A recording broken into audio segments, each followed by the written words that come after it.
Arrivée ce samedi 23 octobre dans l'île, la visite de la ministre de la Culture Roselyne Bachelot était placée sous le signe du patrimoine. Ce dimanche, elle s'est intéressée entre autres à la cathédrale de Saint-Denis, mais surtout à l'ancien hôtel de ville. Accompagnée du préfet de la Réunion Jacques Billan, la maire du chef-lieu Erika Barège lui a présenté les projets de réhabilitation patrimoniaux de la ville, notamment la restauration de l'ancien hôtel de ville historique de Saint-Denis.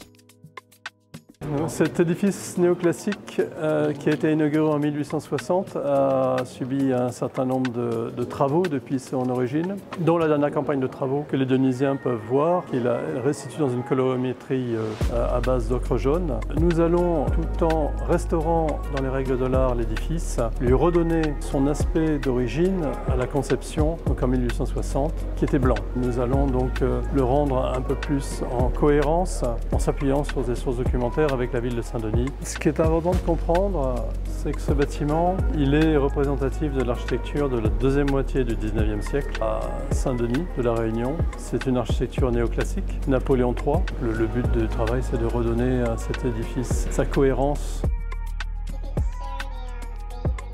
Lors de cette journée riche en culture, notre ministre a également pu échanger avec des artistes de Maloya et des acteurs des commémorations du 20 décembre, fête de l'abolition de l'esclavage à la Réunion. L'occasion de rappeler à tous l'histoire insulaire unique dont notre peuple est issu.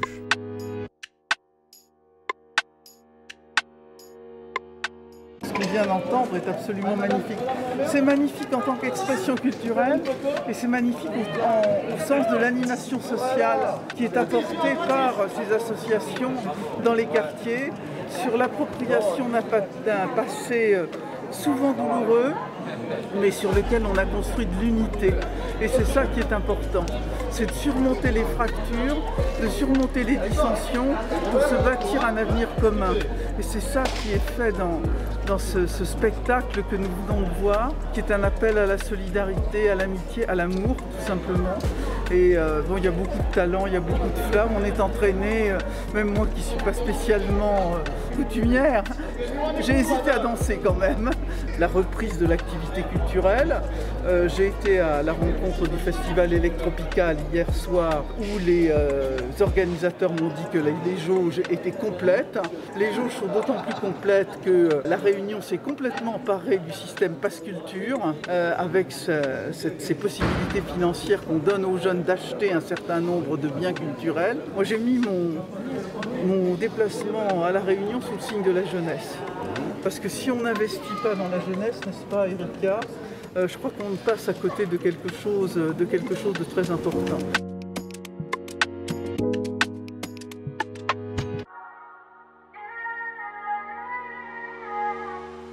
Aujourd'hui, nous avons présenté à la ministre notre programme de travail que nous faisons depuis maintenant 2 semaines. C'est 3 mois de travail que nous faisons dans 25 quartiers de la ville avec 25 artistes, un artiste par quartier, et il y a de la médiation culturelle. Ça fait que les gens vont s'instruire de ce qu'ils sont, de ce qu'est leur quartier, pour pouvoir mieux transmettre la connaissance. Et quand on sait qui on est, alors on a beaucoup plus de confiance en soi et on favorise donc la réussite, l'estime de soi et la confiance.